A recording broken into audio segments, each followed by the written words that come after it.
Hello friends, विवा किचनमध्ये तुमचं स्वागत आहे।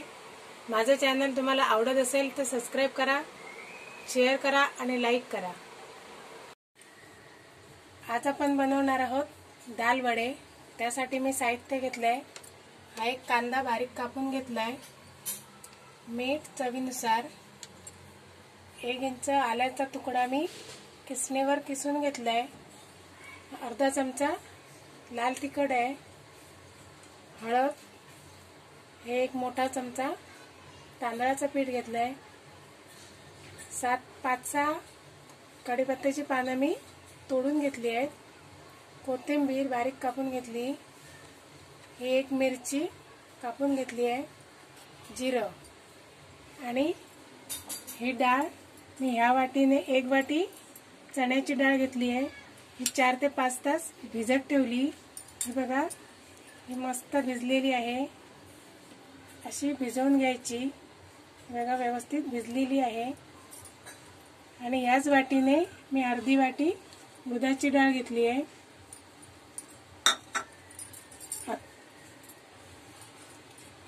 आता डाळ वडे बनवतोय, त्यामुळे आपल्याला डाळ ही दिसायलाच पाहिजे, म्हणून मी हे 2 चमचे डाळ काढून ठेवते बाजूला। आणि ही उडदाची डाळ 1 चमचा, आणि ही राहिलेली डाळ मी मिक्सरमध्ये जाडसर वाटून घेणार आहे। आपल्याला एकदम बारीक करायची नाहीये। ही बघा, मी मिक्सरला लावून घेतली, आपल्याला अशी जाडसर वाटून घ्यायची आहे। आता मी काढून घेते। ही मी डाळ काढून घेतलेली आहे। आता आपण यात हा बारीक कापलेला कांदा टाकायचा आहे। आम्ही 1 कांदा बारीक कापून घेतलाय, मिरची, जिरं, हे आपण कढीपत्ता तोडून घेतलाय, आलं किसून घेतलंय, ते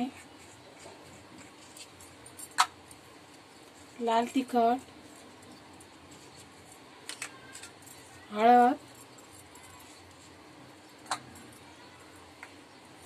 तांदळाचं पीठ, हे मी हाच 1 मोठा चमचा घेतलाय भरून, चवीनुसार मीठ। मी यात मीठ कुठे टाकलेलं नाहीये, त्यामुळे आपल्याला अर्धा चमचा मीठ लागेल याला।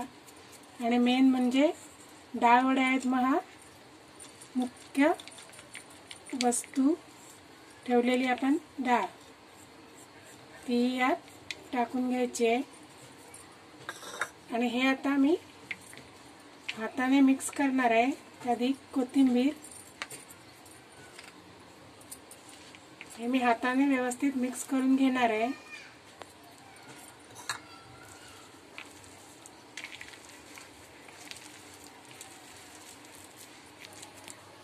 हे बघा, मी असे हाताला तेल लावून घेतलंय,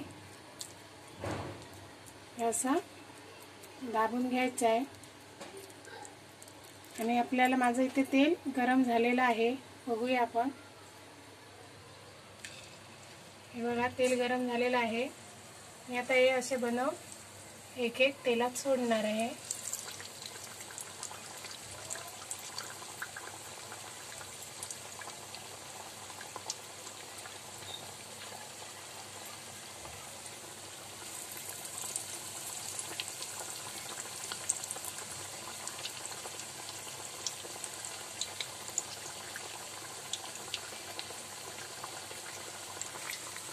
बघा, आता मी हे असे परतून घेते। आपल्याला खरपूस रंग येईपर्यंत फ्राय करून घ्यायचे आहेत।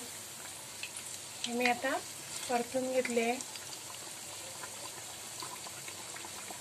तेल मंद आचेवर फ्राय करायचे आहेत।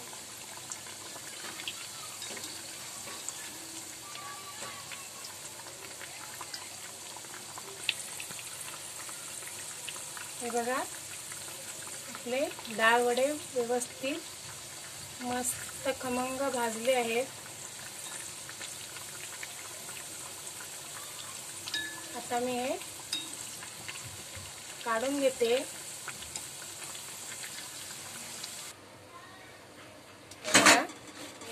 तसे काढून घेतले. कलरही मस्त आलाय.